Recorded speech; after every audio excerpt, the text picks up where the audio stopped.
Então vamos lá, você deu aí um preâmbulozinho sobre essa informação da zona portuária. Ao longo da programação a gente detalha um pouco mais, mas o professor Dionísio da Silva já está na linha. Professor, você nos ouve agora? Agora eu ouço perfeitamente, Rodolfo, querido. Então vai, professor. Daqui a pouco você explica a expressão jurar de pé junto, que a Agatha estava fora do ar dizendo que ela que te pediu. Mas você estava falando, Rodolfo, vamos dar bandeira. E eu agora já vi a pauta aqui nesse ínterim. Eu vi a pauta e uma das palavras é bandeira. De onde vem essa palavra, professor, bandeira? Ela vem do latim bandária, depois foi para o espanhol bandeira, sem esse i, e no português se consolidou como bandeira. Mas o curioso, Rodolfo, é que os antigos romanos não tinham bandeira. Eles trouxeram a palavra do gótico, lá da Europa do Norte, e lá era bandva. E foi no latim vulgar que foi consolidado como bandária. Eles usavam muito estandarte. Quem viu aqueles filmes da Legião Perdida, que de vez em quando passa, quando os romanos, enfrentando os germânicos, seus ancestrais lá, foram duramente derrotados, né, várias vezes, e isso tem muito a ver com a fixação do tipo de palavras e como nós escrevemos, porque os romanos recuaram e disseram não, então vamos só até o Danúbio, chega de território, vamos consolidar o que temos. Esse é um dos sentidos. E dar bandeira é mostrar que vai fazer alguma coisa, porque você levanta a bandeira, desfralda a bandeira, você mostra. Tanto que quando estão lutando dois exércitos em campos de batalha, a bandeira branca, que é um sinal de paz desde tempos muito antigos, não tem mais a cor daquele exército, não é mais aquele pano vermelho, ou verde amarelo, é branco, inteiramente branco, que é bandeira branca, um sinal de paz. Isso veio para a linguagem do dia a dia como sinal de paz também. Eu estou numa séria discussão, mas proponho bandeira branca. Nós temos outros significados, né? Você tem o bandeirinha ali, que começou na regra 15 de 1938, da FIFA, eram 4, depois reduziram a 2. E ele recebeu esse nome justamente porque ele carregava uma pequena bandeira nas mãos para anunciar impedimento ou alguma coisa que o juiz não viu. E por último, nessa primeira conversa contigo, com o Dônala, com a nossa querida Agatha, eu queria dizer que em São Paulo nós temos a presença do bandeirante muito forte ainda, está no nome da principal rodovia de São Paulo, que é a Avenida Bandeirantes, e é de um bandeirante também, a homenagem, na rodovia Anhanguera, que foi quando Bartolomeu Bueno da Silva ameaçou os índios, queimando um pouquinho de álcool que ele tinha, que se não dissessem onde estavam as riquezas, ele tocaria fogo nos rios. E isso teria assustado os índios. Só mais tarde, quando fomos estudar a língua tupi, é que descobrimos que a Anhanguera, na verdade, foi um deboche, porque a Anhanguera quer dizer diabo velho, aquele que não tem mais as forças do diabo novo, só pode acender um pouquinho d'água, não a água inteira.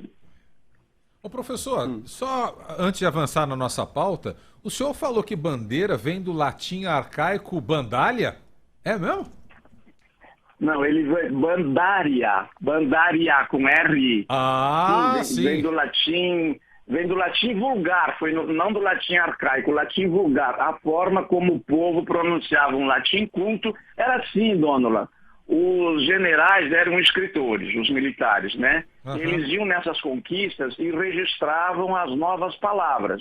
Mas registravam como? Como eles ouviam. Por exemplo, eles chegaram na Gália, que é a atual França, mais para cima, enfrentaram os gauleses e encontraram, naquelas tribos que ainda não eram unificadas, encontraram a palavra car, para veículo, para modo de transporte. Então, como é que eles grafaram? Eles grafaram adaptando car ao latim. Então, escreveram carros. De onde nós pegamos a palavra? Nós não pegamos dos gauleses nem dos ingleses, que já grafaram car. Nós pegamos do latim que dizia carros, e por isso dizemos carro em português para o car em inglês. Professor, antes da gente avançar e trazer o significado da palavra juramento, deixa eu só dar uma informação de momento. A gente acabou de confirmar com moradores da região da Rocinha que teria um morador, um pedreiro desaparecido. E aí os outros moradores estão auxiliando o Corpo de Bombeiros, chamando por esse morador. E aí estão procurando por ele. Ele pode estar sob os escombros, mas ele também pode estar em qualquer outro lugar. Ele está desaparecido num geral. Não necessariamente ele está debaixo da terra. Mas os moradores acabaram de entrar em contato com a nossa redação para falar essa informação e dizer que eles estão ajudando, auxiliando o Corpo de Bombeiros também. E ao longo da programação a gente atualiza. Professor, agora sim, juramento. Nome de um morro aqui, uma comunidade aqui no Rio de Janeiro. Essa, né? Olha, o juramento tem uma origem também latina. O latim não tinha J, antigamente não havia J nem no português. O J foi uma letra que chegou por último no alfabeto, então se dizia iuramento, iure para direito, ius, que é a forma nominativa, então não havia J. Então se dizia iuramentum, até hoje se jura. Quando se toma posse numa academia, se jura defender aquela casa. Quando você se forma, você jura defender os princípios daquela sua profissão. Aliás, os médicos têm que prestar muita atenção, porque eles juram uma coisa e nós temos que conferir se estão fazendo, o advogado também, o juiz também. Cada vez que você assume um ofício, você jura. E esta origem é a mesma, esse ius que deu iuramentum, quer dizer direito. É a mesma origem por isso que é a palavra jurídico, né? Que se escrevia iurídicos em latim por causa de iure.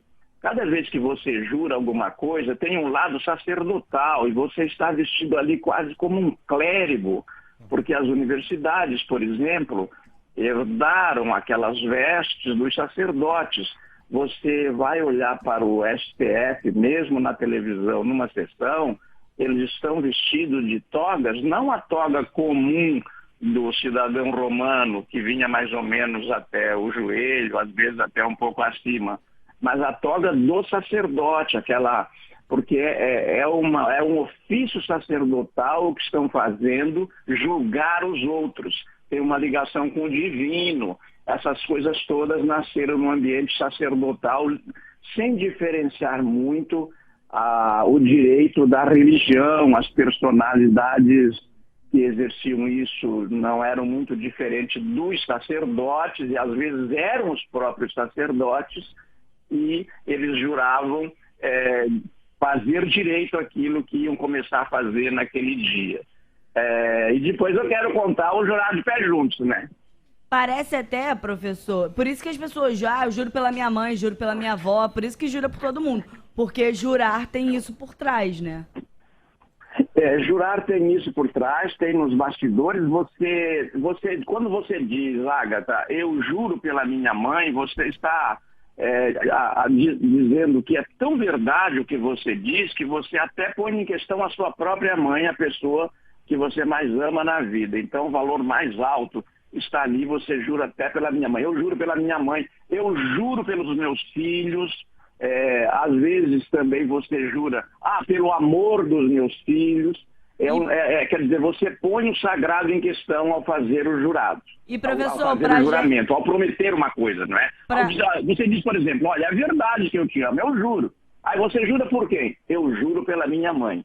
E pra gente encerrar, o que o pé tem a ver com isso, professor? Por que as pessoas juram de pé junto? O Vinícius não ia...